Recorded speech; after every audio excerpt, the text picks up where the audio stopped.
철이 든다는 것이 무엇일까요? 성숙해 간다는 것이 무엇일까요? 그것은 일상의 축복에 감사하는 것입니다. 내가 지금 누리고 있는 것이 축복이라는 것을 아는 것이죠.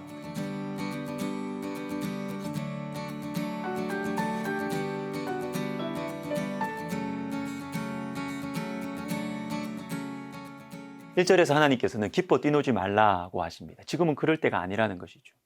호세아 당시 이스라엘의 상황은 겉으로 보면 아무 문제가 없었습니다. 평안하고 부유하고 강했습니다. 그래서 기뻐하고 뛰놀았죠. 마치 IMF 직전에 우리나라를 보고 샴페인을 일찍 터뜨린 나라라고 외국의 언론들이 평가했던 것과 비슷한 상황입니다.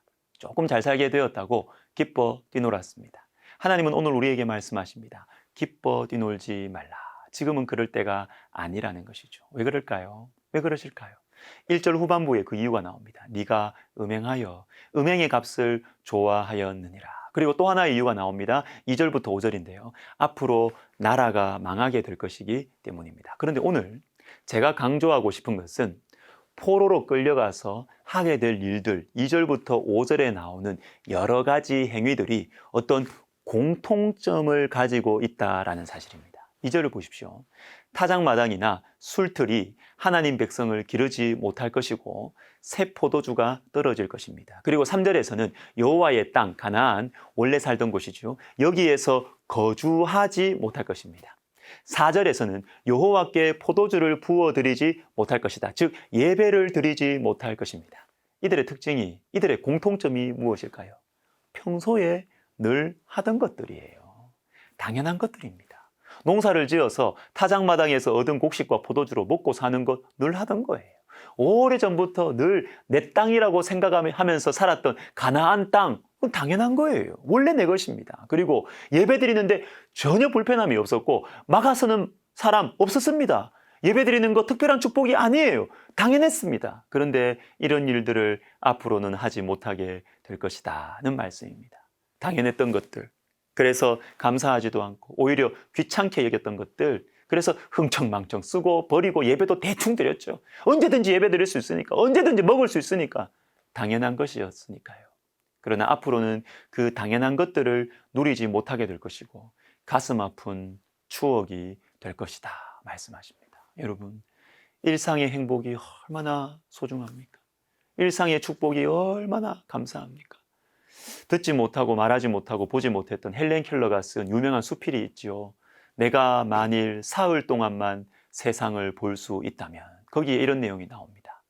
들을 수 있다는 게 얼마나 고마운지 아는 사람은 귀머거리뿐입니다. 볼 수 있다는 것만으로도 얼마나 다채로운 축복을 누릴 수 있는지 소경밖에 모릅니다. 누구나 막 성년이 되었을 즈음 며칠 동안만이라도 소경이나 귀머거리가 되는 경험을 해볼 수 있다면 그것이야말로 진정한 축복일 수도 있다고 생각하곤 합니다. 나는 장님이기 때문에 앞이 잘 보이는 사람들에게 한 가지 힌트를 알려드릴 수 있답니다. 내일 갑자기 장님이 될 사람처럼 여러분의 눈을 사용하십시오. 내일 귀가 안 들리게 될 사람처럼 음악 소리와 새의 주저김과 오케스트라의 강렬한 연주를 들어보십시오. 내일이면 촉각이 모두 마비될 사람처럼 그렇게 만지고 싶은 것들을 만지십시오. 내일이면 후각도 미각도 잃을 사람처럼 꽃향기를 맡고 맛있는 음식을 음미해 보십시오. 참 여러분, 맞습니다. 내일이면 듣지 못할 사람처럼 경청하고 보지 못하고 말하지 못할 사람처럼 오늘을 산다면 우리의 삶은 달라질 것입니다. 당연하게 여기는 것들이 축복으로 다가와서 깊이 감사하게 되겠죠. 군대 가면 남자들은 철이 든다고 해요. 왜 그런지 아십니까? 예를 하나 들어드릴게요. 군대에 처음 들어가면 훈련을 강하게 받습니다. 그런데 요즘에는 그렇게 하는지 모르겠는데 훈련을 며칠 동안 받다가 정말 힘들 때 조교가 시키는 게 있어요. 전방을 향해서 소리를 치라는 것입니다. 그 소리치는 대사는 뭐냐면 어머니예요. 어머니. 어머니에 하면서 소리를 치라는 것입니다. 그냥 막 울어요. 다 똑같은 눈물들이 막 안 우는 애들이 별로 없어요. 어머니는 늘 내 곁에 있을 줄 알았는데, 어머니의 따뜻함, 어머니가 해주는 밥 너무나 당연하게 여기고 막 투정했었는데 군대에 들어와 보니까 그렇게 엄마가 보고 싶고 고마운 거예요. 이렇게 철이 듭니다. 몇 년 전에 한 기자가 이어령 교수님과 인터뷰를 하면서 질문을 던졌습니다. 최근 몇 년간 참 이렇게 행복한 선물을 많이 받으셨지요? 교수님 대답합니다. 그랬죠. 산소도 바다도 별도 꽃도 공짜로 받아 큰 부를 누렸지요. 요즘에 생일 케이크가 왜 그래 예뻐 보이는지 몰라. 그걸 사가는 사람은 다 아름답게 보여. 생각해보면 정말 귀한 것들은 다 돈으로 살 수 없습니다. 햇빛, 바다, 별, 가족들의 사랑, 그리고 예수 그리스도의 십자가 사랑 다 공짜입니다. 정말 귀한 것은 다 공짜예요. 이렇게 말씀하셨어요. 골로새서 3장 23절을 읽어드립니다. 무슨 일을 하든지 마음을 다하여 주께 하듯 하고 사람에게 하듯 하지 말라. 신앙이 성숙하다라는 것이 무엇일까요? 무슨 일을 하든지 주님께 하듯 하는 것입니다. 주일만이 아니라 평일에, 교회에서만이 아니라 집에서도 직장에서도 주님께 하듯 살아가는 것이 좋은 신앙입니다. 그래서 하나님 백성들에게는 큰 일, 작은 일의 구분이 없습니다. 일상적인 일과 특별한 일의 차이가 없어요. 오늘 주님께서 우리에게 말씀하십니다.